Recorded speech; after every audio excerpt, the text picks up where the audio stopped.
یہ اہم خبر سامنے آئی ہے۔ جسٹس امین الدین جو آئینی بینچ کے سربراہ ہوں گے۔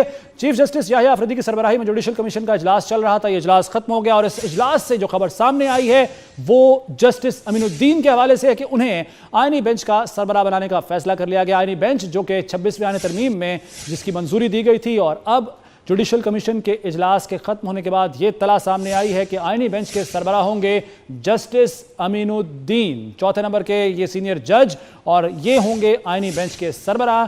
یہ اس اجلاس میں فیصلہ کیا گیا ہے۔ چیف جسٹس آف پاکستان یحییٰ آفریدی کی صدارت میں جوڈیشل کمیشن کا اجلاس ہوا، اور اس اجلاس میں اہم ترین فیصلہ کیا گیا کہ آئینی بینچ کے سربراہ ہوں گے جسٹس امین الدین۔ جسٹس امین الدین کو اس آئینی بینچ کا سربراہ بنایا جا رہا ہے جو کہ 26ویں آئینی ترمیم میں حکومت نے جس کی منظوری لی تھی، اور دونوں ایوانوں سے اس کی منظوری لینے کے بعد صدر کا دستخط ہوئے اور یہ آئینی ترمیم آئین کا حصہ بنی تھی۔ اور اسی سلسلے میں جو آئینی بینچ بنایا جا رہا ہے اس کے سربراہ ہوں گے، اس کو ہیڈ کریں گے جسٹس امین الدین۔ اور جسٹس امین الدین جو ہے ان میں بتایا جاتا ہے کہ 7-5 کی اکثریت سے جو ہے یہ فیصلہ ہوا ہے، اور 12 رکنی جو یہ کمیشن تھا اس میں 7 ممبران نے جسٹس امین الدین کے حق میں فیصلہ دیا ہے، اور 5 جو ہے وہ ان کی مخالفت میں ووٹ دیے ہیں۔ بات کرتے ہیں ہمارے نمائندے امانت گوشکوری سے۔ امانت آگاہ کیجئے۔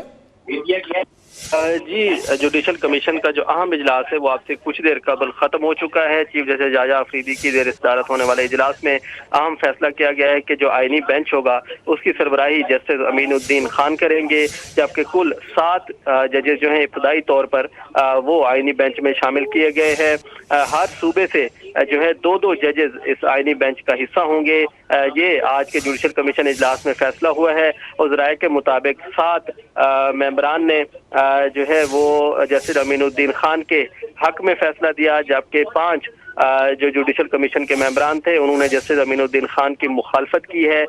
تاہم جو صوبوں سے جج لگائے گئے ہیں ان میں جسٹس عائشہ ملک شامل ہیں، جسٹس مسرت ہلالی ہیں، جسٹس محمد علی مظہر جو ہیں وہ بھی آئینی بینچ کا حصہ ہوں گے۔ اس کے علاوہ جسٹس جمال خان مندوخیل اور جسٹس نعیم اختر افغان جو ہیں وہ بھی آئینی بینچ کا حصہ ہوں گے، اور جوڈیشل کمیشن نے جسٹس حسن اظہر رضوی کو بھی آئینی بینچ کا حصہ بنایا ہے، اور ابتدائی طور پر 7 ججز جو ہیں وہ شامل کیے بینچ میں، اور ہر صوبے سے جو ہے صوبے کو نمائندگی دی گئی ہے اس میں۔ تاہم اس کے بعد جو ہے دیگر ججز بھی آئینی بینچ کا حصہ بنائے جائیں گے۔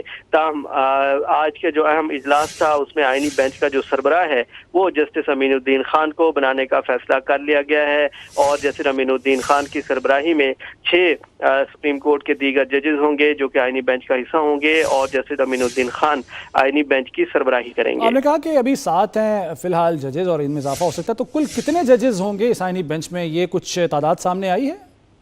جی، حکومت کی جانب سے جب یہ آئینی ترمیم کی گئی تو اس میں یہ بتایا گیا تھا کہ آئینی جو بینچ ہوگا اس میں کم سے کم جو ہے 5 ججز شامل کیے جائیں گے، اور اس کے علاوہ 7 اور 12 ججز جو ہے وہ بھی شامل کیے جا سکتے ہیں۔ حکومت نے کوئی لمٹ نہیں رکھی تھی۔ آئینی ترمیم میں یہ بتایا گیا تھا کہ 5 سے لے کر 12 تک جو ججز ہیں وہ آئینی بینچز میں شامل کیے جا سکتے ہیں، اور جو صوبے ہوں گے ان میں برابر نمائندگی دی جائے گی ہر صوبے کو۔ اگر 12 ججز ہوئے تو اس حساب سے ہر صوبے سے برابر جو نمائندگی ہوگی وہ آئینی بینچز میں موجود ہوگی۔